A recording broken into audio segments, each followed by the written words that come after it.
nobody cares about you as much as they need to care to fix your life. Even your parents, even your friends, even all the people who think they care about you, they care about you. Yeah, sure, there may be 2 or 3 people on the planet who genuinely care about you, but nobody is gonna come to your bed, drag you out of bed, fucking drag you to a job, force you to work hard, go and get you a hot bitch and go and buy you a Ferrari. Nobody is going to do that for you. You are never gonna have any of the things you want if you do not get them yourself. Nobody cares about you enough to do it for you. This is absolutely true. Personally, I'm an atheist. And when I say I'm an atheist, people seem to be a bit confused by this. I don't know why that surprises people, but I'm absolutely not really an atheist. And the reason I'm an atheist is because I believe that there is no grand plan. There's no God in the sky looking out for me. I don't believe that there's anyone here to save me on this planet or in the sky or anywhere else. I am me. I was born. I have maybe, if I'm lucky, 70, because I'm quite big. When you're physically large, you die sooner. 70 years of consciousness. And these years I experienced, the only person who's going to make them fun and exciting and interesting, the only person who's going to make me happy and live a life that I want to live is me. Nobody's going to do it for me. No God has a plan for me. There's no one else who wakes up each day and goes, you know what? I want to make Andrew Tate's life better. I want to get him more pussy and more money. No one thinks that about me. No one thinks that about you either. Nobody thinks that about you. The only person who gives a shit about your life truly is you. And if you don't give a shit, then you're fucked. But point 2, get angry. You're going to start giving a shit very soon. And after you get angry, you need to realize that nobody is going to give you the things you want. It doesn't matter if Donald Trump is president or not. I'm a huge Trump fan, but it doesn't make a difference. No politician is going to make you rich. No one else is going to come along and say, I'm going to concentrate my effort on fixing your life. Nobody. You have to understand you are out here alone, absolutely alone. And when you understand these 3 things, you start to see how a mindset comes together. Nobody's going to save you. You're fucked. It's totally down to you. You're pissed off with your current situation and you want to change it. Plus, you believe you can do absolutely anything. This is how I thought at 18 years old. This is how I achieved so much in short years. This is how I went from a nobody to a world level athlete and a multimillionaire. Also, people confuse the two. Kickboxing is not boxing. I made across my entire career in kickboxing, maybe about 700,000. I now have about 8 or 9 million. This was not made in kickboxing. This was made in other ventures. I have managed to be a world level athlete and an extremely successful businessman at exactly the same time. Because at a very young age, when I had my prime resource of energy and power at 18, 19 years old, I understood those 3 tenets. I believe I can do anything. I'm pissed off I don't have the life I want. And nobody else is going to give it to me. These are 3 things you need to understand. If any one of these elements is missing, you'll never have the right mindset. The G mindset will never formulate if any one of these elements is missing. All 3 are absolutely essential. And the sooner you get your act together, the sooner you start to panic and worry and be concerned that you're 24, 25, you're not fucking rich yet. There's 24 and 25-year-olds out there who got a contract for fucking NBA or their parents, or they won the lottery, who knows what. There's 24 and 25-year-olds out there who are multimillionaires fucking the hot models. These Instagram girls with 3 million followers, they're getting dicked by someone and it ain't you. And that needs to piss you off. You need to get concerned, you need to get worried, you need, shit, I'm running out of time. You need to get some urgency in your life.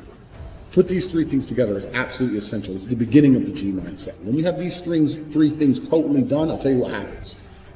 I'll tell you what happened for me. So I became a sayer. So my brother said, you've become a sayer. And what that means is I made a pact to him that my word was unbreakable, strength and honor. And that if I said something, I meant it. So I'd wake up in the morning and I'd say to my brother, I'm doing 1,000 press-ups today. Once I said it, once I spoke it, it's like a genie, it became true. If I said I was going to do 1,000 press-ups, I'd do them. Because if I didn't do them, I'd feel guilty within myself that I was the kind of person who talks shit. Because G's don't talk shit. So the 3 tenets we've already learned, when you've instilled these in your mind, you don't want to be the kind of person who talks shit. So if I woke up to my brother and said, I'm doing 1,000 press-ups or I'm running 20 miles today, I would do it. Because if I didn't do it, I'd feel like a dickhead. Because when you instill these mindsets, when your mindset changes, you start to be extremely accountable for yourself. No one's coming to save you. You become extremely accountable. So when you realize that your word is one of the few things you have on this planet, if you say things, you're going to start sticking to them. So then it becomes very easy to train. You say, I'm going to train every day this week. I'm going to train for 2 hours a day.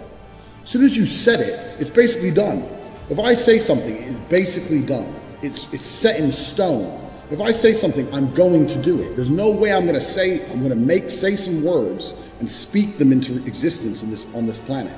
And then I'm going to be the kind of pussy who quits because it's too hard. If I say I'm going to do 10,000 push-ups, I'm going to do it. Because I'm the kind of person who sticks to the words he says. And this is another thing you need to understand with the G mindset. You be very, very specific with what you say. Because if you can instill your mindset correctly and you start to just say things, just start saying things. Then you hold yourself accountable. Say things you don't even think you want to do. Wake up and go up to your friend or your mom or whoever and say, you know what? I'm going to do 1,000 push-ups today. Say it to people. And they're going to say, no, you're not. So watch me. And then you have a choice. You're either going to succeed like a G or you're going to be a little pussy. And you're going to quit at 310 because it's hard. What kind of man are you? That's a decision you need to make. If you're the kind of man I was, I'd say shit and I'd fucking stick to it. My brother said, you become a sayer. I used to train with my brother. He'd say, let's do 500. He'd say, let's do 2,000. He'd say, well, you've said it now, so we have to do it. I said, exactly. I said it now, so now we have to do it. There is no surrender. We have to do it. This is another facet of the G mindset. This is number 4. You got to start saying shit, and your word has to be iron, unbreakable. This translates across everything in life. It's not just training. It translates across everything in life, even relationships. I say to my girlfriend, stop fucking with me or you're out the house. Men say that all the time in arguments, and then they continue to argue for 2 hours. They'll say that, and then they'll argue. If I say that, and she continues to talk shit, I start throwing her shit out the fucking door, because I said it. And if I say something, I mean it. If I look a man in his eyes and say, I'm gonna whoop your ass, shut up, and he continues to talk, I have to kick his ass. I'm careful with what I say. If I tell him to shut up and he doesn't shut up, that's a different thing. If I say shut up or I'm gonna whoop your ass and he continues to talk, I will fuck him up. Because I'm the kind of person, if I say something, I mean what I say. I'm specific with my language, and I mean every word I speak. This is another tip. This is number 4. You have to start meaning every word you speak. You say to someone, I'm going to get rich. You better fucking do it. Otherwise, you're a liar. You're a liar, and you're a little bitch. You say, I'm going to put some muscle on. You better fucking do it. You say, I'm going to lift this weight. You better fucking do it. You say, I'm going to go get this girl. You better go get her. You gotta be the kind of person who says things and means them. You promise a guy you're gonna whoop his ass, you better whoop his ass. Don't be a person. 99% of the people out here talk shit. They say things they half mean or things they don't mean. If I say something, I fucking mean it. And this is number 4. This is the 4th element. You've heard the first 3. This is number 4. Everything you say, you must mean. And once you implement that correctly, then you get the ability to motivate yourself to no end. You get unlimited motivation because all you have to do is find the energy to say it. You find the energy to say it, then you have to do it. It's literally that easy. I'd wake up in the morning and say, Tristan, we're running 20 miles today. You'd say, oh, for fuck's sake. It's nearly a marathon. I'm like, yep, let's go. Because a marathon takes all fucking day. I said it. And if I say something, it has to happen. This is the 4th tenet and one of the most important ones because that is the power to unlimited motivation. And that's the power to be taken seriously across all spheres of your life. Be specific with your language. I was in a restaurant the other day, some guy was arguing with his girlfriend. And they talking shit. He's like, you better be quiet. Better be quiet. He kept saying you better be, but there's no threat at the end of it. I don't really like that. Like, if you're gonna make a threat, make a fucking threat. But my point is, he's trying to make a threat, but he has no threat in the end because it's empty and the bitch is ignoring him. All these things translate across your entire sphere. Or if you say to a girl or a guy, you better be quiet or else, and then you don't follow through, they're going to remember that shit. Even on a subconscious level, they're going to remember that shit. Your word's going to be devalued. My word has value. Literally, I can go into, let's say, the Ferrari dealership I get my cars from. I can say, I'll pay you tomorrow, and shake his hand. He'll give me the car. He knows me. I can go and get my car fixed and say, I'll be back on Monday. I got something to sort out. He'll shake my hand. I don't lie. If I say I'll be back on Monday and I don't have money on Monday, I'll rob a bank to make sure I have money on Monday because I fucking said I'd be there to pay. This is the kind of person you need to be. So these are the first 4 elements to the G mindset. And when these sound like simple things, but to implement them correctly, truly and correctly in your mind will change your entire view of the world. You'll start to look at everything completely differently. When you implement these 4 things correctly, when you say, if I say something, I'm going to do it, my word is iron-willed. When you say that nobody is ever coming to save me, ever. When you say that I'm pissed off, I don't have the life I want to have. and you couple that with I believe I can do anything, if you truly believe all of these 4 things, it's going to change your entire view of this planet. I'll wrap up quickly with probably my most famous tweet when I had COVID Tate. They verified me and everything, and I spoke too much truth, so I had to go. My most famous tweet was when I said depression wasn't real. And I had A-list celebrities. I had the girl from Game of Thrones. I had fucking literally A-list guys. Who's that dude from No Country for Old Men? And he was a bad guy in Bone as well. I actually quite liked him as an actor. That's where he came from. I was having arguments with all these people. And everyone's telling me how dangerous my mindset is. What is dangerous about believing that you control your own mind? Because if you implement the 4 things I've just told you, depression becomes garbage. Depression's not a thing anymore. Feeling depressed is real. You can be depressed with your situation. I just told you, number 2, get depressed. That's fine. But believing you can fix it yourself is the important key.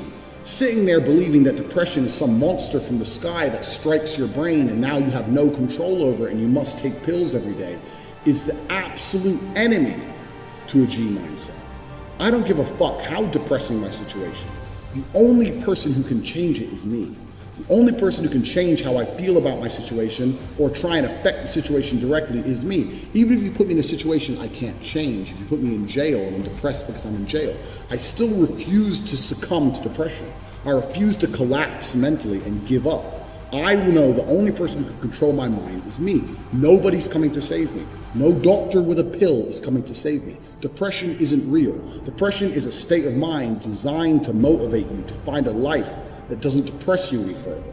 That's all it is. Now you have to decide, are you man enough to go and get it done, or are you going to sit around and cry? And depression, the reason I talk about depression a lot is because depression in the Western world is the cure-all. It's the cure-all excuse. This is what people are using. My life's shit because I'm depressed. No, you're depressed because your life is shit. It's the other way around, and you're refusing to acknowledge that, and you want to sit there and live a shit life and pretend that some disease has struck you. And the reason you know that's bullshit, anyone out there who's depressed, I'll tell you something, you're not depressed, you're a coward. And the reason you're a coward is as follows. You desperately try to defend this crippling ailment you have. When I tell you depression isn't real, you message me pages and pages, desperate to convince me I'm wrong, that depression is a real thing and that your life is terrible and this ailment has destroyed your life because you're desperate to defend your excuse. If depression was really terrible, you wouldn't want to defend it. If depression was really so bad, and I'm telling you it's not real, and I know how to fix you, and if you implement a mindset like mine, you become immune to depression. If depression was so terrible, you'd listen to me and think, I need to try what this guy does. I need to do. If he's immune to depression and it's impossible to depress him, I need to be like this man. But instead, no. You don't want to do that. You want to call me names and sit and defend this ailment because you know it's garbage. It's your excuse. It's your blanket. It's your shield. It's your excuse you get to pull out every time you look at your failure of a life. And that's why depression is absolutely and utterly not real. And anyone who's bought this course who thinks they're depressed, I'll tell you something now. Drop that coward bullshit. If you're watching this and you're depressed, drop and give me 200 press-ups. Do 200 press-ups. Look in the mirror, look in your eyes, and tell yourself you're the fucking man, and drop that garbage, because you can get absolutely nowhere in your life if you believe in that crap. Depression absolutely isn't real. And you're going to say this to people, and they're going to fucking go nuts on you. And they're going to call you arrogant, and they're going to call you all the things they called me. But your life is going to be a life worth living. Implement the 4 things I've told you, the 4 important tenets of a G mindset. Understand nobody's coming to save you. Depression isn't real. You'll change your entire worldview once these 4 things are implemented correctly. And then we can move on to everything.